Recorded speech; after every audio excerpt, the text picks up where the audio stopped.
अपने YouTube channel bio special में आप सभी का स्वागत है। आज हम रक्त समूह बनने की प्रक्रिया के बारे में जानेंगे। रक्त समूह कैसे बनता है, ब्लड ग्रुप कैसे बनता है, उनके जीन कहाँ पर पाए जाते हैं, किस गुणसूत्र में पाए जाते हैं, इन सब के बारे में जानेंगे। क्योंकि हम जानते ही हैं कि हमारे शरीर में कोई भी लक्षण बन रहा है तो किसी भी लक्षण के बनने के लिए एक जीन होता है।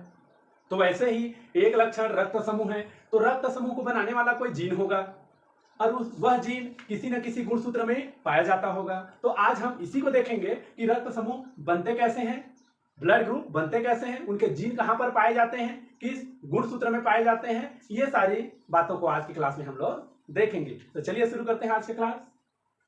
रक्त समूह बनने की प्रक्रिया के लिए एक प्रीकर्सर होता है। प्रीकर्सर मतलब प्राथमिक पदार्थ। जैसे हम लोग जानते ही हैं कि यहाँ पर एच एंटीजन प्रीकर्सर है। प्रीकर्सर मतलब प्राथमिक पदार्थ है।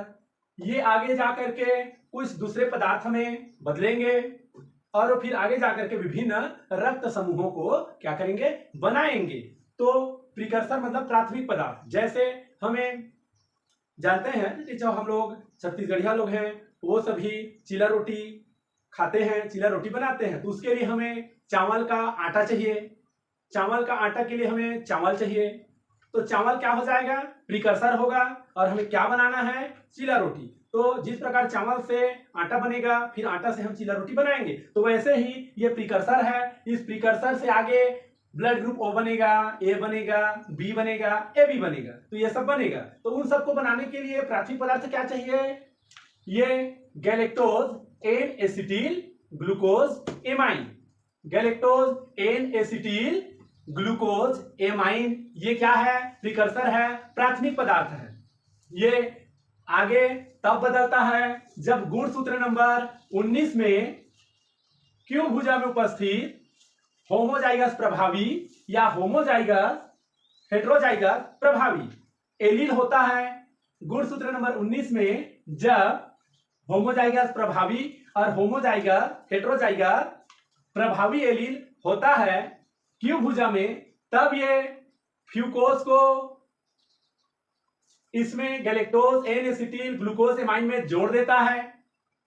इसके लिए जोड़ने का काम fucosyl transferase enzyme, fucosyl transferase enzyme fucose को जोड़ने का काम करता है। तो देख सकते हैं अब ये एच एंटीजन बन गया। तो एच एंटीजन को बनाने के लिए प्राथमिक पदार्थ क्या हुआ, एच एंटीजन प्रीकर्सर, जो कि galactose N acetyl glucose amine के रूप में होता है। और गुणसूत्र नंबर 19 में होमोजाइगस प्रभावी या हेटेरोजाइगस प्रभावी एलील होता है इस गुणसूत्र नंबर 19 के क्यू भुजा में, तब जाके यहां पर फ्यूकोसिल ट्रांसफरेज एंजाइम बनता है और ये एंजाइम फ्यूकोज को इस प्रीकर्सर में जोड़ देता है और ये बन जाता है एच एंटीजन। ठीक है, यहां तक इस यहां पर जो जीन पाया जाता है उसे एच जीन या फूट 1 जीन के नाम से जानते हैं। अब चलिए आगे देखते हैं। एच एंटीजन बन गया। अब ये एच एंटीजन आगे तभी बढ़ता है जब गुणसूत्र नंबर 9 में आई जीन के 3 एलील हैं। आई जीन के 3 एलील जो होते हैं आई बी, आई ए और आई, ये गुणसूत्र नंबर 9 के क्यू भुजा में पाए जाते हैं। क्यू भुजा और पी भुजा आपकी जानकारी के लिए हम बता दें कि गुणसूत्र की जो बड़ी भुजा होती है उसे क्यू भुजा बोलते हैं और गुणसूत्र की जो छोटी भुजा होती है उसे हम पी भुजा बोलते हैं। तो ये आई जीन जो है गुणसूत्र नंबर 9 के क्रोमोसोम 9 के क्यू भुजा में पाई जाती है। इनके आई ए और आई बी एलील होते हैं, तब ये ग्लाइकोसिल ट्रांसफरेज एंजाइम बनता है और ये एंजाइम आगे ए एंटीजन बी एंटीजन अलग अलग कॉम्बिनेशन में बनाते हैं। तो चलिए आगे देखते हैं। अगर आई ए इस रूप में अगर एलील इन दोनों में से किसी एक रूप में भी एलील रहता है, तब ये एन एसिटिल गैलेक्टोज एमाइन को जोड़ता है। किस पर जोड़ेगा, इस पर जोड़ेगा। तो आप देख सकते हैं एन एसिटिल गैलेक्टोज एमाइन को इन दोनों स्थिति में अगर रहेगा तो ग्लाइकोसिल ट्रांसफरेज एंजाइम जोड़ने का काम करता है और इस प्रकार आप देख सकते हैं ये जुड़ गया है। तब ये बन जाता है ए एंटीजन और ए एंटीजन के कारण बनता है ब्लड ग्रुप ए। इस प्रकार आप देख सकते हैं galactose N acetyl glucose amine में एन एसिटिल ग्लूकोज एमाइन जुड़ चुका है। एन एसिटिल ग्लूकोज एमाइन को हम ये गोलाकार संरचना के रूप में क्या क्या प्रदर्शित किए हैं। ये एन एसिटिल गैलेक्टोज एमाइन को बता रहा है और ये फ्यूकोज को बता रहा है। जब galactose N acetyl glucose amine में फ्यूकोज जुड़ा हो और एन एसिटिल गैलेक्टोज एमाइन जुड़ा हो तब ये ब्लड ग्रुप ए कहलाता है, क्योंकि इसमें एंटीजन बनता है ए। यहां पर ब्लड ग्रुप का जब खोज हो रहा था या खोज हुआ था उस समय एमाइन ग्रुप की उपस्थिति होने के कारण इनको ब्लड ग्रुप ए कहा गया, क्योंकि एमाइन ग्रुप है तो ब्लड ग्रुप ए बोला गया। अब क्योंकि अल्फाबेट में ए दे चुके थे, अब बाकी जो ब्लड ग्रुप होगा उनको उसी क्रम में आगे बढ़ाया गया है। अब ये तो हुआ आई और आई ए इन दोनों में से किसी एक ग्रुप में हो तो ऐसा बनेगा। अगर ये आईजीन आई बी या आई के रूप में होता है तब ये ग्लाइकोसिल ट्रांसफरेज गैलेक्टोज को जोड़ता है और ये गैलेक्टोज को किसमें जोड़ दिया, इसमें galactose N acetyl glucose amine में गैलेक्टोज को जोड़ दिया। अब इस प्रकार बन गया बी एंटीजन। और आप जानते हैं इसे हमारे पहले वीडियो में हम बता चुके हैं कि अगर एंटीजन बी बनता है तो बी ब्लड ग्रुप बनता है। तो यहां देख लीजिए galactose N acetyl glucose amine और इसमें ये गैलेक्टोज को बता रहा है और ये फ्यूकोज को बता रहा है, क्योंकि इससे पहले एमाइन की उपस्थिति के कारण हम ब्लड ग्रुप ए दे चुके थे तो आगे जो ब्लड ग्रुप मिला उनको बी ब्लड ग्रुप बोला गया। अगर यहां पर दो आई ए और आई बी हो, एक एलील आई ए और एक एलील आई बी हो, इस स्थिति में ए एंटीजन भी बनेगा और बी एंटीजन भी बनेगा और इस प्रकार ब्लड ग्रुप बन जाएगा ए बी। ये बन जाएगा blood group A B blood. इस प्रकार ये ए बी ब्लड ग्रुप बन गया। ए बी ब्लड ग्रुप बनने के लिए क्या चाहिए, ए एंटीजन और बी एंटीजन। ये ए एंटीजन को बता रहा है और ये बी एंटीजन को बता रहा है। इस प्रकार आप देख सकते हैं यहां पर ए बी ब्लड ग्रुप बन गया, ए ब्लड ग्रुप बन गया और बी ब्लड ग्रुप बन गया। अब स्पेशल जानकारी शुरू होती है अब, क्योंकि यहां पर तो हमने बताया कि आई जीन के आई हो और या आई बी हो तब ऐसा बनेगा एंटीजन। अगर आई जीन के आई बी या आई हो तब बनेगा बी एंटीजन। लेकिन यहां पर केवल और केवल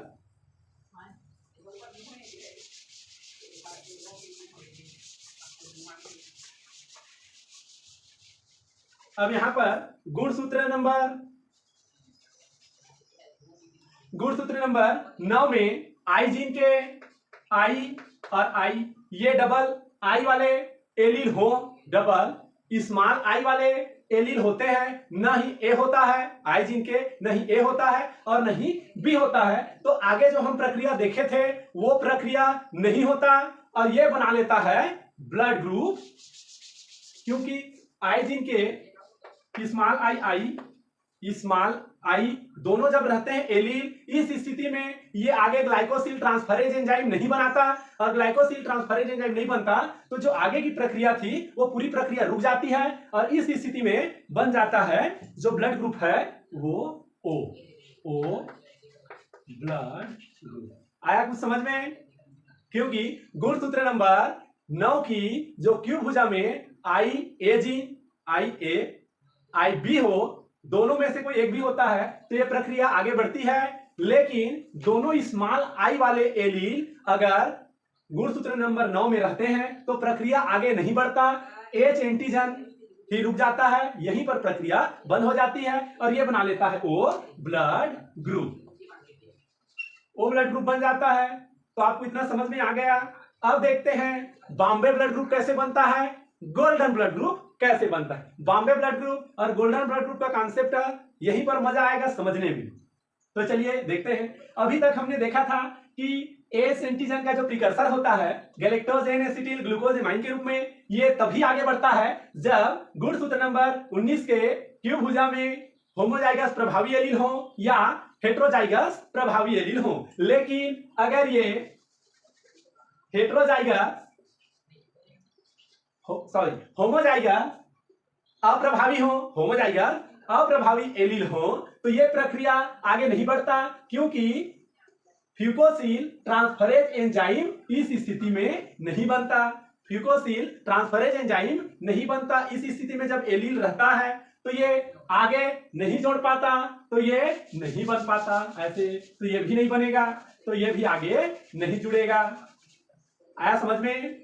जब गुणसूत्र नंबर 19 के क्यूब भुजा में ये स्मॉल एच होमोजाइगस अप्रभावी एलील होते हैं तो फ्यूकोस को आगे नहीं जोड़ पाते, और फ्यूकोस को आगे नहीं जोड़ पाते तो ये प्रक्रिया यहीं पर रुक जाती है और ये बना लेता है जो प्रिकर्सर होता है, एच एंटीजन प्रिकर्सर इसी रूप में रह जाता है। क्योंकि आप जानते ही हैं कि चावल को अगर हम नहीं पिसाए तो उसका आटा नहीं बनेगा, और आटा नहीं बनेगा तो आगे उससे चपाती रोटी भी नहीं बना पाएंगे। तो वैसे ही ये एच एंटीजन प्रिकर्सर को आगे फ्यूकोस जोड़ने वाला यहाँ पर एंजाइम ही नहीं बना तो आगे नहीं जुड़ेगा, तो ये ऐसा ही रुक जाएगा, ऐसा ही पड़ा रहेगा। तब इसे बोलते हैं हम, बोलो, बॉम्बे ब्लड ग्रुप। तब इस स्थिति में ये बॉम्बे ब्लड ग्रुप कहलाता है। क्योंकि बहुत से बच्चों का क्वेश्चन रहता था कि बॉम्बे ब्लड ग्रुप कैसे बनता है, गोल्डन ब्लड ग्रुप कैसे बनता है, तो उन बच्चों के क्वेश्चन क्लियर हो गया होगा कि बॉम्बे ब्लड ग्रुप कैसे बनता है। गुणसूत्र नंबर 19 के क्यूब भुजा में स्मॉल एच अर्थात होमोजाइगस रिसेसिव एलील होते हैं तो ये फ्यूकोस को आगे नहीं जोड़ पाता, और नहीं जोड़ता तो एच एंटीजन प्रिकर्सर ज्यों का त्यों पड़ा रहता है, और ज्यों का त्यों पड़ा रहता है तो जो ब्लड ग्रुप बनता है उसे हम लोग बोलते हैं Bombay blood group. Bombay blood group की खोज 1952 में डॉक्टर वाई एम भेड़े ने बॉम्बे में 1952 में इस ब्लड ग्रुप को खोजा था। इस कारण इसे बॉम्बे ब्लड ग्रुप कहा जाता है। इंडिया में अगर देखें, इंडिया में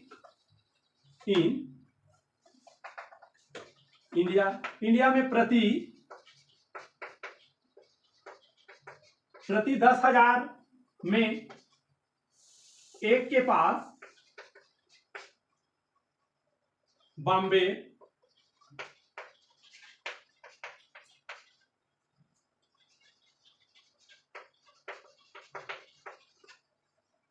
इंडिया में, अगर इंडिया का जो भारत का जो जनसंख्या है उन जनसंख्या में 10,000 का ब्लड ग्रुप चेकअप करेंगे, तो 10,000 ब्लड ग्रुप का चेकअप करेंगे तो किसी एक व्यक्ति के पास ये बॉम्बे ब्लड ग्रुप होगा। तो है ना कितना रेयर। इसके बाद देखते हैं पूरे विश्व में देखें तो 40 लाख लोगों का जब ब्लड ग्रुप चेकअप किया जाएगा तो किसी एक व्यक्ति के पास ये बॉम्बे ब्लड ग्रुप होगा। चलिए दूसरा देख लेते हैं। इन वर्ल्ड में प्रति 40 लाख में एक के पास बॉम्बे ब्लड ग्रुप होगा। अगर पूरी दुनिया में देखें तो पूरी दुनिया में 40 लाख लोगों का ब्लड ग्रुप चेकअप किया जाएगा, ब्लड टेस्ट किया जाएगा तो किसी एक व्यक्ति के पास ये बॉम्बे ब्लड ग्रुप होगा। है ना स्पेशल। इस प्रकार और देखें इस ब्लड ग्रुप को एच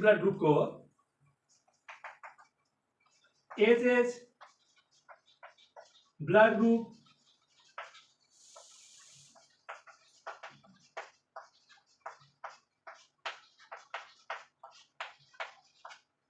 बॉम्बे ब्लड ग्रुप को एच ब्लड ग्रुप के नाम से भी जाना जाता है। क्योंकि गुणसूत्र नंबर 19 में यही एलील होने के कारण यह ब्लड ग्रुप बना है, इसलिए इसको बॉम्बे ब्लड ग्रुप को स्मॉल एच ब्लड ग्रुप के नाम से भी जाना जाता है।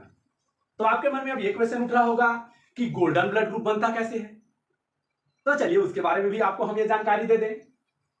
ब्लड में ये नॉर्मल जो एंटीजन होते हैं इनके अलावा और 60 प्रकार के एंटीजन पाए जाते हैं जो अलग अलग काम करते हैं। तो ब्लड में उपस्थित अगर टोटल 61 प्रकार के जो एंटीजन पाए जाते हैं वो पूरे एब्सेंट हो, और ये भी सकते हैं कि ब्लड में 61 प्रकार के एंटीजन पाए जाते हैं लेकिन टोटल 61 के 61 एंटीजन जब किसी व्यक्ति में एब्सेंट होता है, नहीं पाया जाता, तब उस स्थिति में बनता है golden blood group. Golden blood golden रक्त समूह। कब बनता है? जब किसी व्यक्ति में टोटल 61 प्रकार के जो एंटीजन ब्लड में पाए जाते हैं वो पूरे नहीं होते, तब उस स्थिति में गोल्डन ब्लड ग्रुप बनता है। Golden blood group golden colour का दिखता है इसलिए नाम नहीं दिया गया है, या दिखता है करके मत समझना, ये रेयरेस्ट ऑफ द रेयर होता है, बहुत ही कीमती होता है, इस कारण से इनको गोल्डन ब्लड ग्रुप नाम दिया गया है। गोल्डन ब्लड ग्रुप की खोज आदिवासी महिला में हुआ था। ऑस्ट्रेलिया की आदिवासी महिला में गोल्डन ब्लड ग्रुप की खोज हुआ था। इसके बाद यह ब्लड ग्रुप 43 से 45 लोगों के पास पाया जाता है। खोज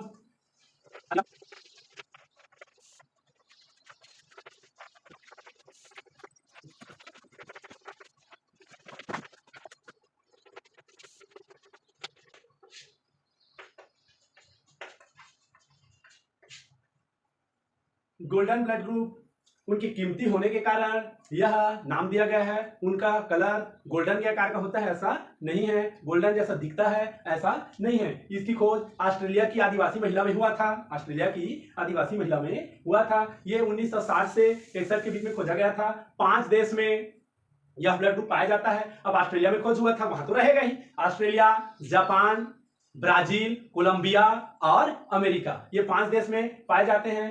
इस ब्लड ग्रुप को, गोल्डन ब्लड ग्रुप को RH नल ब्लड ग्रुप भी बोला जाता है। RH नल, RH मतलब होता है फैक्टर है जिसमें बहुत प्रकार के एंटीजन होते हैं और टोटल एब्सेंट है, और नल मतलब होता है जीरो, अर्थात टोटल एंटीजन क्या है, जीरो है, इसलिए इनको RH नल ब्लड ग्रुप के नाम से जाना जाता है। रिसर्च के लिए, वैज्ञानिकों के लिए यह ब्लड ग्रुप बहुत महत्वपूर्ण होता है। किसी भी व्यक्ति को यह ब्लड ग्रुप चढ़ाया जा सकता है, और दुनिया में केवल 43 से 45 लोगों के पास ही यह गोल्डन ब्लड ग्रुप होता है ना स्पेशल ये गोल्डन ब्लड ग्रुप। ठीक, अगर हमारा यह जानकारी आपको बढ़िया लगा, आपके जीवन के लिए महत्वपूर्ण लगा, तो हमारे चैनल को लाइक, शेयर और सब्सक्राइब करें, और हमारे बेल आइकन को प्रेस करें ताकि हमारे ऐसे ही जीव विज्ञान की, बायो की स्पेशल जानकारी आप तक पहले पहुंचे। आज के लिए इतना ही। अब हम मिलते हैं अपने अगले वीडियो में, तब तक के लिए आप सभी का धन्यवाद।